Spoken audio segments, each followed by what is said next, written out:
Brand Amerika ketar-ketir. Ini dia Brodo. Jadi please lah stop menggunakan kata-kata gua butuh slip on. Enggak, lu seneng aja sama slip on itu. Keseluruhan ratingnya yang kita berikan adalah halo guys, Dimas di sini dan kalian udah lama request Brodo lagi. Meskipun kita tidak mengabulkan requestan kalian yaitu es Neptune, kita punya sesuatu yang jauh lebih menarik di sini. Ini adalah Brodo Arte Slip On. Nah, gue mau jelasin sedikit klarifikasi kenapa kita nggak bahas Neptune ya. Karena pendalaman kita, Neptune itu sebenarnya mirip sekali dengan Ace Nova. Tapi begitu kita tahu ada ini, kita mungkin tidak mendahulukan atau memprioritaskan pembahasan Ace Neptune ya. Kita lebih tertarik bahas ini dulu. Kenapa? Sini, maju lebih dekat ya. Kalau kalian adalah pengguna sepatu-sepatu Amerika merek S ya, kalian pasti akan sangat familiar dengan kayak beginian. Slip on warna hitam, mudah dipakainya dan favorit bapak-bapak. Nah ini juga bisa akhirnya dilakukan oleh Brodo dan gue udah nggak bisa hitung lagi ya seberapa banyak di antara kalian yang di kolom komentar, wah merek S itu terbaik, terhebat, terluar biasa karena nggak perlu diikat lagi talinya dan whatsoever yang lain argumennya. Nah sekarang udah ada nih di brand Indonesia yang bisa melakukan hal yang sama. Itulah kenapa kita sangat tertarik sekali bahas yang ini. Nah, biar nggak penasaran, langsung aja kali ya. Nggak usah lama-lama lagi, kita gas bedah sepatunya.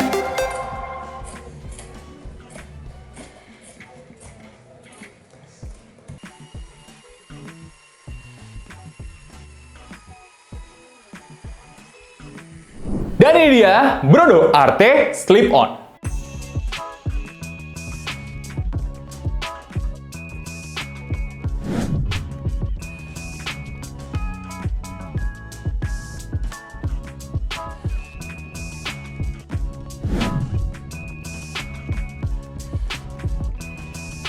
Oke, pendahuluan aja kita mau bahas materialnya. Ini menggunakan bahan knit ya. Gua boleh disclaimer dulu ya. Nggak banyak brand Indonesia yang pakai knit dengan sebagus ini. Jadi ada sedikit lah ya beberapa. Nggak terlalu banyak brand Indonesia yang pakai knit kayak begini. Dan ini adalah salah satu contoh knit yang bagus. Nah, kalian perhatikan baik-baik ya. Setidaknya kalau nggak bisa dibilang bagus banget, Bon, it's nice ya. Kenapa nice-nya? Kita akan breakdown sedikit demi sedikit. Pertama, dari segi ini ya, segi kekuatan tarikan, meskipun nggak terlalu objektif, jadi nggak kita nilai, tapi kita coba ilustrasikan aja, ini ternyata bisa menahan setidaknya ya, dengan keeroran alat kita 3,8 kg force, artinya memang cukup kuat, tapi kita nggak sampai mendalami, oke, ternyata bener sekuat itu, enggak, karena ada sedikit kesalahan juga di alat kita, dan jadinya slip gitu ya, nggak tepat juga penilaiannya. Oke, satu hal lagi nih, namanya bahan knit itu biasanya memang bisa ditarik. Nah, kita lihat aja sendiri nih, kayak begini. Nah, ini nanti akan ada kaitannya dengan kenyamanan, di mana bahan knit ini itu bisa mengikuti bentuk kaki kita dengan baik. Wah, terakhir gue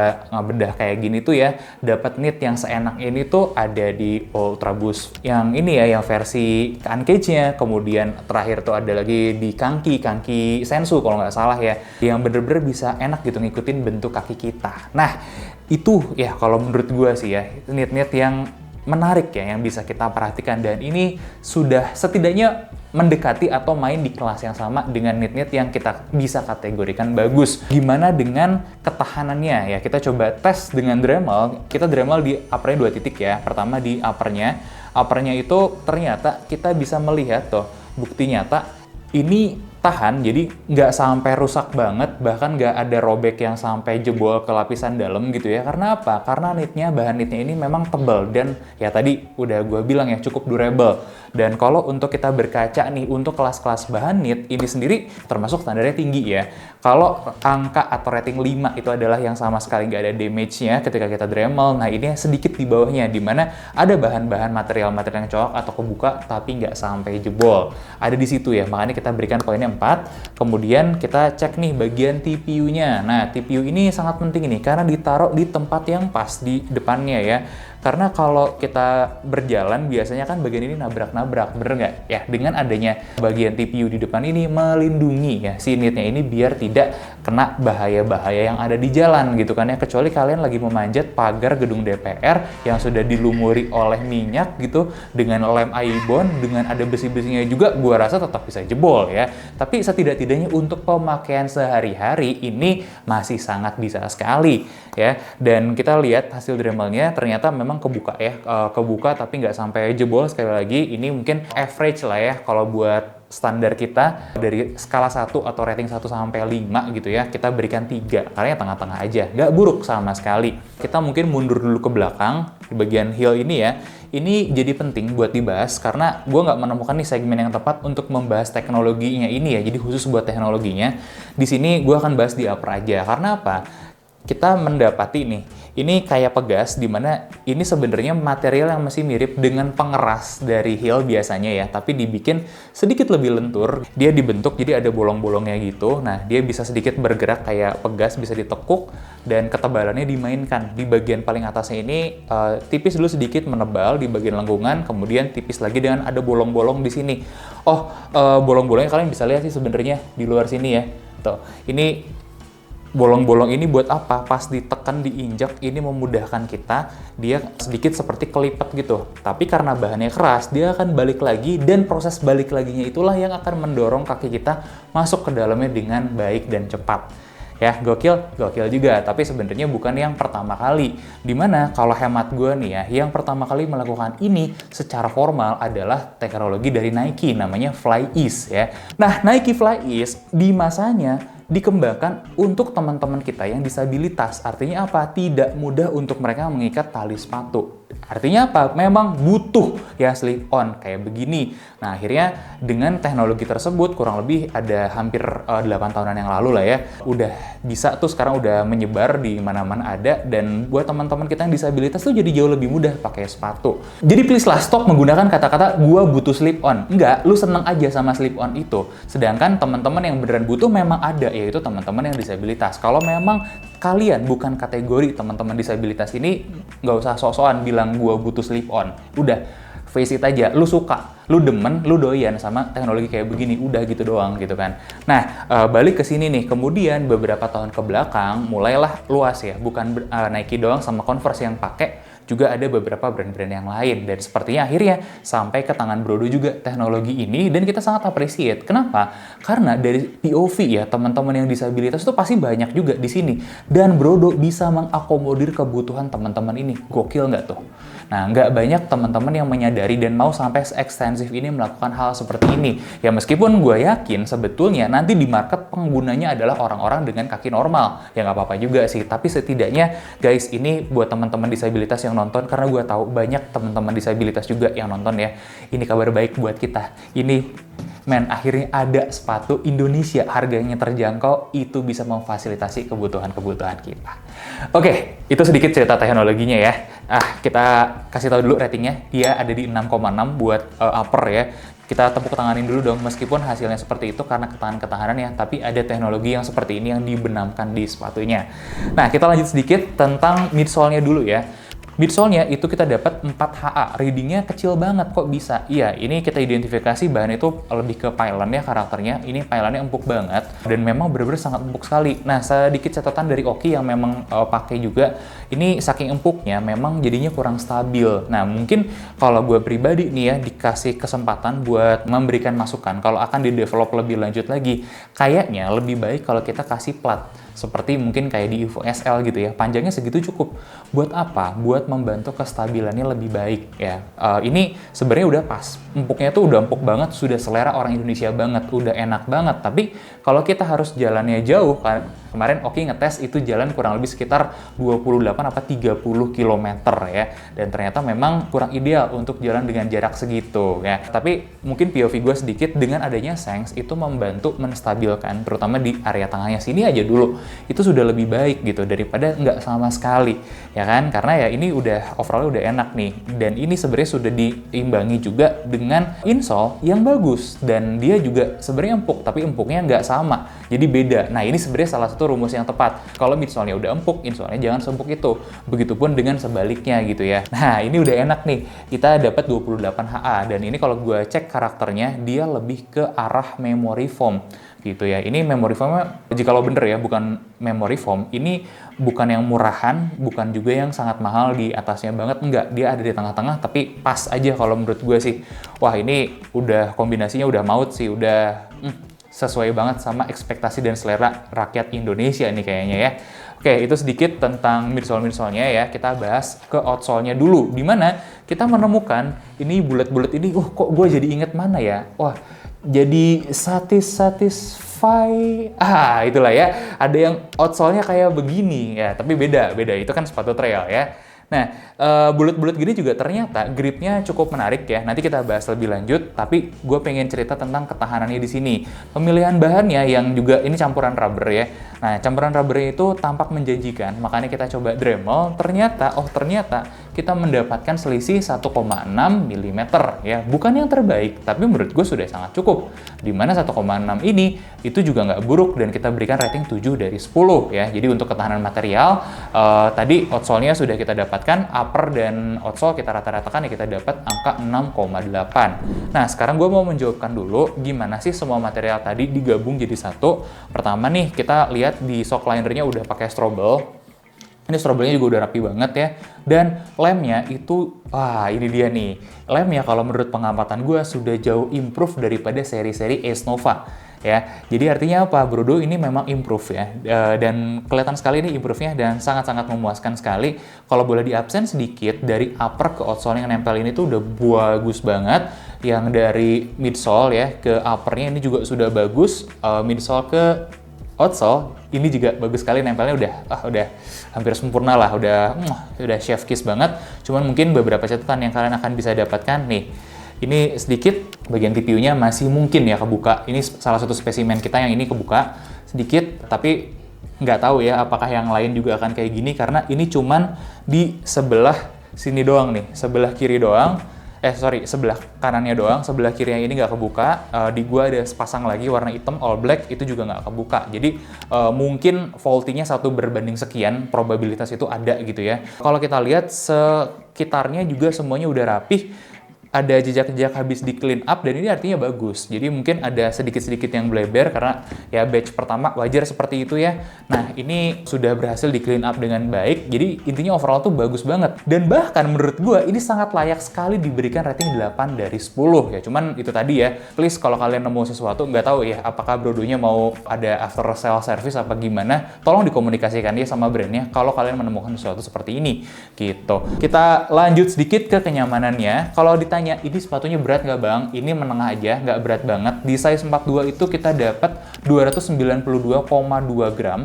Kemudian lebar toe box-nya itu 101,2 mm. Yang artinya apa? Ini cukup lebar ya kategorinya ya. Ini cukup lebar dan kalian-kalian teman-teman yang punya kaki lebar pun bisa masuk ke sini. Apalagi dengan sedikit tambahan detail. Ini bahannya knit nih ya. Knit ini sangat stretch juga, tapi masih cukup memeluk gitu kaki kita. Jadi artinya kalau lebarnya lebih dari 101 itu masih masuk, termasuk gua nih ya yang lebarnya sampai 120 mm itu masih bisa masuk di size 45. Nah, kemudian punggung kaki juga sama case-nya ya, karena di sini punggung kakinya kita dapatkan 67,3 mm, tapi nyatanya ini bisa stretch sampai sekitar 70-an mm ya. Ini cukup tinggi, jadi buat kita-kita nih yang punggung kakinya gemuk, ini sangat bisa sekali diakomodasi. Bahkan untuk fitting-fitting ya, menurut gue kita harus consider buat turun satu. Gue sendiri biasanya di sneakers itu pakai di 46,5 lah, bahkan di 47 gitu untuk sepatu lari. Ternyata di sini gue bisa pakai di 45. Kenapa? Karena faktor 45-nya juga insole-nya panjang. Terus dengan fitting-fitting yang lebar-lebar seperti ini, itu bisa terakomodasi. Dan tolong diingat, namanya sepatu slip-on, lebih baik memang turun size daripada kita stay true sama size kita. Karena biasanya nggak bisa terakomodasi dengan baik di bagian kolarnya sini nih ya. Di bagian sininya, terus fitting-fitting depannya atau fitting-fitting belakangnya juga jadinya nggak pas, termasuk di sini nih. Cuman ketika kita turun satu size itu fittingnya akan jadi lebih baik lagi, kecuali memang panjangnya mau nggak bisa dikompromiin ya. Itu aja mungkin catatan dari gua. By the way, di size 42 itu panjang solnya 27 cm. Nah, beberapa stats yang kalian suka tanyain juga adalah tracknya di belakang itu 37,1 mm, di depan 19,9 mm, yang artinya apa? Heel dropnya 17,2 mm, dan ini tinggi nih ya. Nah, mungkin berdasarkan conversation kita dengan Dr. Jason kemarin, salah satu yang harus diwaspadai nih buat yang punya masalah lutut adalah, nah ketika ada heel drop yang tinggi, load buat ke lututnya itu akan jadi lebih tinggi juga. Tapi please adjust juga ya, kalian juga bisa coba-coba dulu, nggak berarti ini artinya buruk, nggak. Tolong di-adjust dulu aja, barangkali ada yang memang bisa cocok, tapi ada juga mungkin teman-teman yang harus pakai ini dengan caution. Dalam artian apa? Mungkin buat hari-hari itu bisa, tapi ketika case-nya kalian akan berdiri lama gitu, atau ketika case-nya tertentu ya, ada beban-beban berat yang harus kalian topang, tanggung, ini mungkin bukan sepatu yang ideal buat kalian. Nah, kayak gitu ya. Terus ini juga ada beberapa hal menarik nih ya, namanya pemakaian bahan knit ini artinya dia sirkulasi udaranya jadinya cukup baik, cukup bagus, dan ini sepatunya adem. Oke, udah ngetes tadi di 28-30 km dong sekali jalan ya. Itu sama sekali nggak panas, sepatunya enak, adem, good job. Gue pribadi pun mengetes sepatu ini sering tidak pakai kaos kaki. Nah, biasanya kalau kita jarang pakai kaos kaki gitu, ini bagian dalamnya jadi bau. Terutama ketika banyak bahan sintetis, dan yang kedua, sirkulasi udaranya nggak bagus. Ternyata enggak. Selama kurang lebih semingguan lebih ya, gue pakai sepatu ini pun dengan slip-on seperti itu, tidak bau kakinya. Nah, ini gokil nih. Boleh juga ya. Pertanyaan selanjutnya, seberapa praktis slip-on-nya? Nah, kita buktikan di sini. Kita pakai sepatu ini slip-on, cuman butuh beberapa detik aja. Bahkan nggak perlu duduk, nggak perlu tarik-tarik belakangnya. Cukup injek bagian ini dengan tumit kita. Jadi pertama masukin kaki kita ke dalam ya. Nah, bagian belakang tumitnya masih di luar, injek aja langsung kita akan kedorong masuk. Cuman butuh beberapa detik. Dan ini menurut pengalaman gue sudah comparable sekali dengan brand Amerika ya, yang terkenal dengan slip-on-slip-onnya itu.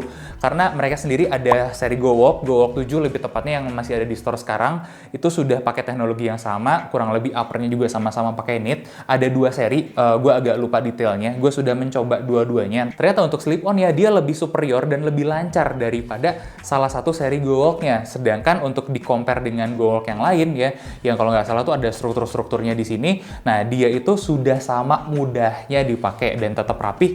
Maksudnya gue gimana? Karena bagian depannya ini jadi nggak ada yang masuk-masuk. Kadang-kadang kalau kita pakai slip-on kayak gini kan, bagian depan ini suka masuk-masuk nih ya. Nah, di sini nggak terjadi hal seperti itu. Nah, cuman ada hal-hal yang harus diperhatikan, namanya juga sepatu slip-on. Nah, apa itu? Biasanya kalau pengalaman gue adalah satu dari segi upper, yaitu support di uppernya ya. Karena namanya slip-on nih nggak nahan kaki kita dengan keras banget. Khasnya sepatu bertali lah ya, itu benar-benar ditahan banget di sini.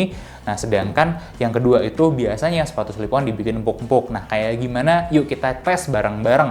Nah, dengan pengetesan Oki yang 28-30 km lebih kemarin, kita temukan kalau jalan downhill ya, turun, ternyata bagian depan ini memang betul tidak segitunya mengunci bagian kaki kita, jadi kedorong-dorong ke depan. Nah, itu mungkin menjadi sebuah catatan juga karena kalau kalian sering jalannya downhill. Cuman untuk pemakaian yang standar, artinya turunnya turun tangga doang, atau cuman downhillnya tipis-tipis aja, nggak jadi masalah karena sampai sedemikian rupa gitu ya, ini masih bisa menahan atau mengunci kaki kita. Meskipun tidak semaksimal atau sekuat sepatu bertali. Ya, itu satu. Terus yang kedua, kita cek di bagian belakang ya. Ternyata meskipun dia slip-on kayak begini, bagian belakangnya itu juga punya support yang baik banget. Jadi di sini masalah sepatu slip-on itu biasanya di belakangnya lembek. Pun dengan merek yang gue sebut tadi ya, merek Amerika tersebut, itu di seri-seri Go Walk yang mungkin 4, 5 itu punya masalah belakangnya ini nggak ada support apa-apaan sama sekali bahkan. Nah, sekarang sudah lebih baik dengan keras kayak begini, sama juga yang di situ ya, keras kayak gini di belakangnya, dan ini berhasil menjaga heel kita, setidaknya di heel counter ini ya, menjaga dan mengunci dengan baik.